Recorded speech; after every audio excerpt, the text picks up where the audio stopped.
Today, we've got detectives and criminals right here at this very table. The criminals may be hiding. In fact, Ryan was the criminal in I the game was. that we just played. The criminals, and I was the detectives. This is detectives versus criminals. This is from Damn Things Game Studio. It is a hidden movement game with a fairly significant twist compared to any that I've played. Definitely speaking. For one thing, this is a hidden movement game that's designed for 2 teams of 2. So it's a Yes. 2v2 hidden movement game. And I'm going to put this down, but I love that this newspaper is actually the functional map for the hidden movement players. And I say players because in this game, you've got a team, like we said, of 2 criminals that are moving around this map independently with their own little hidden movement guides. Sneaking around. I don't know that I have seen a hidden movement style game where there are 2 hidden movers. I don't know if you have, but tell me in the comments below because I'm actually curious if this is the first. But when you assign your teams, the 2 criminal players play by completely different rules than the detective players. And in fact, they play on completely different sides. We're Oh, that's sitting true. here side by side. I'm the detective, he's the criminal. But when we played, you're going to play across the table from one another. And it should be noted too, you can play this 1v1. There are some slightly different rules, but you're going to be controlling 2 sort of investigators and 2 criminals. And there are some adjustments to be made, but it can be played that way. But it is detectives versus criminals. And I think one of the first twists, I'd mentioned twists before, that I think is significant here, other than the fact that you can play with 4 players, is the fact that you're not always hidden. And I know this probably has happened in other hidden movement games. You can be found. It has a significant impact on this one, though, because the goal of this game for the detectives isn't to just find the criminal. Yeah, I think that's worth noting because that is also a first for me at least. Yeah, you can't, if I find them, great. There are some benefits to that, but I don't win the game. Sure. You're going to actually kind of play your own game as the detectives too. And that's one of the first things you kind of have to get into the mindset of here. You don't always want to just be, okay, I need to figure out where the criminals are, go there and find them. I did that in my game. I did that in our first turn. I was able to find Ryan and it benefited me a little, but like I said, it didn't win the game. It allowed me to move my progress because I'm making progress just like Ryan is making progress as the criminals, because the criminals are trying to find between 3 and 5 treasures, depending on sort of whether you want to play the easy or the more. Yeah, like the introductory game or the long. We played the introductory game just to point that out, which it's a goal of completing 3 of these treasures, stealing them on the board, or for the detectives, completing these handcuffs. And you can kind of see this board. It's really kind of split down the middle. Everything on this side of the board is for the detective players, and everything on this side of the board here is for the criminals. So the criminals interact with this little area here where you're putting out some treasures that you're trying to steal and putting out some hidden information as far as where those treasures are on the board. Only the criminals have this information, and it's written on your little notepad, kind of telling you where you want to go on the board. Meanwhile, the detectives have this area here where you're trying to build out the segments of these handcuffs by finding clues, but also, by exposing the criminals. So it does benefit you. But as you play the game, this thing is going to move in circles. Every time it passes, you're adding 1 link to these handcuffs. And if this is ever completed, that's how the detectives win. So the criminals are trying to find 5 treasures before these handcuffs are complete. And the way this works, it's almost like a timer. As this is spinning around, it's ticking a clock because honestly, the police will just win eventually if the criminals don't work to progress their goals, because there's a whole mechanic of these action cards that moves this, and there's things that the detectives are doing to move this. So really, I think if you just stall out the game, the detectives will win. Yeah, the overall structure of the game are the criminals are going to take their actions, and you can take those amongst the criminals themselves and some thugs that they have. Then, before the detectives go, you're going to flip over one of these event cards to see what happens. Usually it's going to have some sort of unique impact, but it's almost always going to move this along or have different varying progress for that and other things in the game. But like this card here says, it just moves 1 for every clue token I have here. For every one of his criminals that are sort of exposed or on the run, it's going to move an extra space when it moves. So if he has 1, 2 of his criminals out on the board and one of these clues, this actually moved it 4 spaces, which is enough to get a whole link. A full rotation gives me a full link. So I can play my game using my actions to put clues out on the map and then go to those clues, just like he's putting treasures out on the map after he finds them and going to those treasures. Yeah, and it's an interesting kind of setup here where you're going to choose kind of these treasures that you want to have. And a lot of this game is going to revolve around this deck of cards, these DVC cards. They're multi-use cards, using them for a lot of things. One of the primary ways, at least the criminals are using these DVC cards, is to find these treasures. Each treasure is going to have a required amount of cards. Now, the goal is to secretly get to the city that the treasure is in and steal the treasure by turning in those cards. It seems simple enough. I'm taking actions to move. I'm writing down my move, locate, like a hidden movement game, and I'm getting there. But as David or the detectives are starting to kind of investigate areas, they're trying to figure out maybe where you're going.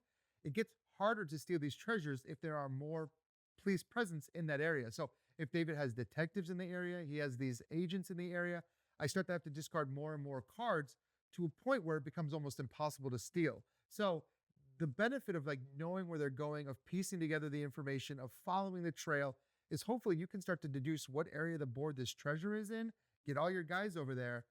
But meanwhile, you're doing that, and I'm secretly sneaking off to the other treasures. Exactly. So, there's a lot of different ways you can kind of play the game. They even like give you some tips of like, maybe one guy, you just keep one criminal on the board, everyone sees him, they're all running over to find him, meanwhile the other one's sneaking. Like there's ways you can do it, I think, as the criminals to try to sneak in these like big plays underneath the eyes of the detective. But the detective starts out with a bigger presence on the board. Yeah. In fact, let's start there. Before we get on to sort of some of the actions that you take, you're going to start the game by having the criminals are going to have one of the criminals hidden and one of the criminals exposed. Now, they both start in the same location, but from that point forward, you kind of have a sense on my turn as the detectives, okay, where they might be, because he can move, but he can't move twice with any one of them. Yeah. There's certain things you can do to kind of bend and break those rules, but I'm going to have a sense on my turn, okay, he was there, and now he could be in any one of these bigger casted nets that I might look at and go, okay, I could go here, investigate. There's some actions I can use to maybe investigate from a connected city, so I can just check that city, and then with my other investigator, go here and find out where he is, revealing him, that sort of thing. But revealing him is temporary, because if he moves with one of them, even if they're revealed, they'll automatically hide when they move. So they go back into hiding. My goal is to try to get them exposed when I can, but also to put some of those clues out. He's going to be moving around on his turn. I'm going to be moving around my turn, but of course he sees all of my movement. I have agents. I have my investigators. They're moving around. He's got some of his hidden. His thugs will always be out there. And there are some interesting things in this game too that you can do to interact with more of the pieces than you can in a typical game. Like we said early, most of these games are, I'm hidden, find me. Sure, yeah. This one is, I'm hidden some of the time, I'm looking for these, you can find me, but you might not make the progress you need to win detectives.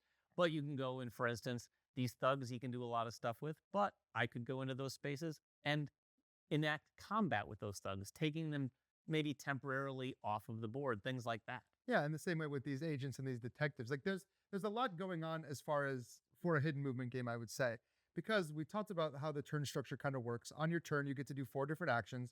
They have to be different actions. So like David said, I can't move twice. I can't steal twice. Each criminal is going to get 4 actions. It's a team. So you can kind of talk maybe a little bit, but like they're going to hear what you're talking about. And then you collaboratively, like as a team, get to control your agents and thugs. You can think of these as like, I don't know, henchmen or whatever. They're out there on the board. They have a limited pool of actions. Their whole goal is kind of just to mess up your opponent. Like you can move these thugs around to move these clue tokens and just keep pushing these clue tokens, which is like a big part of the game for the detectives to get those clue tokens. Meanwhile, my thugs are like pushing them around.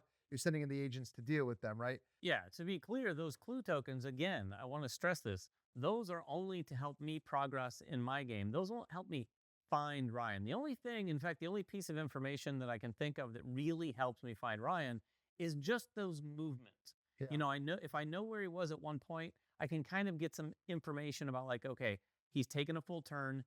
Here's a limited number of places some of his criminals could be, or either one of his 2. I can actually put some of these tokens out on the board. I've got 3 different types of tokens here, a 2-sided question mark, an exclamation mark for like, oh, that's the last place I knew where I saw him. And these different roads and little lines are going to have different amounts of movement. So if I knew he was in Belgrade, this red line is kind of like the railway. You can move on that, and if you do, you can move up to 3 of those segments. On these road type ones, the tan ones, you can move up to 2 on a move action. But these dotted lines, they take 1 full movement. Like, so if you're going to move from here to here, that's all you can do. You can't go 1, 2, or anything like that. So the problem for the detectives is if he's in a location that has all sorts of those extended from it, you are going to have a lot of things to consider. Now, the other thing at the beginning of the game that you need to know is he can't place his criminals within 3 or 4 spaces. Have to be at least 4 spaces away from the treasures. Yeah, the treasures have to be at least 4 spaces away from where he begins. So if I knew he started in Belgrade, I knew there's a fairly significant space down here where I know the treasures aren't.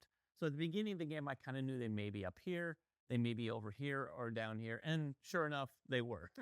Yeah, and so you gotta have to decide, like, knowing that information, you can decide if you want to chase me down, you can decide if you want to go for those clues. And I think the detectives having a bigger majority of figures on the board, they have more agents that they can bring out across the course of the game. Like, the idea is to like spread a net and then, maybe close that net down, or completely ignore the people and just go for the clues instead, right? And the net itself makes it very problematic for the criminals, because even if I'm not zeroing in on him, if I have a big net cast, when he gets those treasures, he'd mentioned earlier, some of them take different numbers of cards of different colors. They take even more cards. Yeah, exactly. So you don't need to ever know exactly where these are, where these are, but if you can kind of figure out where people are going. Like at one point, David knew that I was in Paris, and it's like, well, which way did I go from Paris? I figured it could be here or here. Right, and you move the guys in there, and hopefully you guessed right.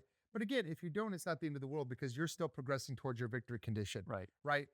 Either way you do things. So we'll talk a little bit. If you couldn't tell, we've already talked about a lot of the different actions you're doing on your turn. And these are slightly asymmetric. Like, the criminals are going to have actions that the detectives don't. Like, stealing the treasures is something that just I can do. But things like moving, fighting, interacting and playing these DVC cards, which are something that you can draw into your hand, and then every color kind of does something a little different. It gives you some bonus movement. It gives the detectives a bonus investigate. It lets me kind of push things around this map. This is actually a big part of the game, is collecting these cards. And one of the things that like your thugs or agents can do, like your henchmen can do, is an action called planning that actually lets you take these cards and place them off to the side of the board. And then on your turn, when you go to draw cards, you can always draw from the top of the deck, but you have kind of this offering of cards that you can draw from instead. It just gives you a little bit more flexibility, because like I said, the detectives can use those cards to do their abilities, but I, as the criminal, have to have those cards to go for some of these treasures. And that information is face up. So if David sees that I'm getting like some purples or some greens, maybe he knows, well, I'm, set to steal this. Whether you know where it is or not, it's a different question. But it's like, you can kind of see if they're preparing to steal something. And that's a decision, again, that falls on these criminals, because every time you steal something, you progress 1 step closer. You have to steal 5 of those treasures. But every time you do, you have to pop up on the map and show them where you are. If you pop on the map, it moves this thing in extra space, right? So, and since you can only do some of these actions once per turn, do I move in and steal and knowing I can't move out? Or do I move in, take a turn, let this move a little farther, and then steal next turn? It's a race, and you have to decide, how to make those calls. Yeah, there is some pacing involved, particularly for the criminals. Yeah. The detectives, not so much. Like you said earlier, the detectives can do the waiting game. It's up to the criminals to get their treasures before the time runs out. And the time is ticking, which is allowing basically the detectives to progress with their game. Yeah, some of the actions you can take, Ryan already talked about them. One of the interesting things is all of those different ways you can use these cards. Each, the asymmetry of some of the things you can use. There's some of them are asymmetric, some of them are not. But some of these cards, when you play them, allow you to do some things like just move to an adjacent city, in addition to the normal movement that you might take on your turn as well. Also, there's these special cards that come into play. The detectives and the criminals have a deck of special cards. This is a very small deck, but there's going to be some things that happen that allow you to maybe draw the top card of that deck, and that's going to be something you have that you can use that's a very specific and unique thing that you can do And to powerful, don't turn, very powerful card. absolutely sort of turning the tide sort of level cards. Yeah, and the other thing that makes these factions asymmetric is the powers of your actual characters. And this is interesting too. At least in the starter game, these characters can be on either side. So at the start of the game, you choose your characters, and each player is going to have a character, and that character is a criminal if you're a criminal, or they're a detective if you're a detective. And those powers are designed such that they're usable by any side. Now, they've hinted in the rulebook that there might be some characters released that can only be on one side or the other. Yeah, I would think so. They have both icons on the bottom. Yeah, of and these, they so it say just kind of suggest that there may right. be Well, characters they with even one. directly say like if it doesn't have that symbol, you can't Yeah. use it. But the 4 characters we had could be used on either side, and they give you some special actions in addition to the actions you already have. Not to mention that our thugs and agents already have different actions, which makes sense. I mean, I don't have a reason to like investigate. I'm not trying to find anybody, right? So the way these actions are designed to kind of help you do the specific thing you're good at, we've seen that in hidden movement style games before, but this is the first one I've seen. Well, we talked about the 2 different people moving around. Yeah. But also, again, I just want to stress how interesting it is to me that you don't have to make finding it a priority. And in fact, I can lead you on a wild goose chase. If I think you're spending too much time trying to find me, Right. You could run around like that. And I'll stress it again further. If you're playing the detectives in this game, you really need to erase it out of your head that, okay, where is he? We got to find the criminals. Right. You can find the criminals. And like I said, it does benefit you a little, but you really want to focus on the different things that this game gives you to do on the detective front to try to win the game, because it's not just about finding them. yeah. So you're doing your actions. You're doing your 4 actions on your turn. The criminals are doing their actions. The detectives are doing their actions. What's kind of neat here too is that you can do them in any order. Like I can take my 4 actions, then my teammate can. Then we can decide that we move our thugs, or we can move our thugs first and then go in any order. You kind of go in the order that's going to work better for you. I'll do my actions. David will draw an event card, do his actions, and we really just do that back and forth until one of those in-game conditions is met. Either the criminals have found all 5 treasures. You can have 2 out that you can find. As soon as you find one, you replace it. So eventually you can find all 5, or the detective completes all of that, the full set of cuffs.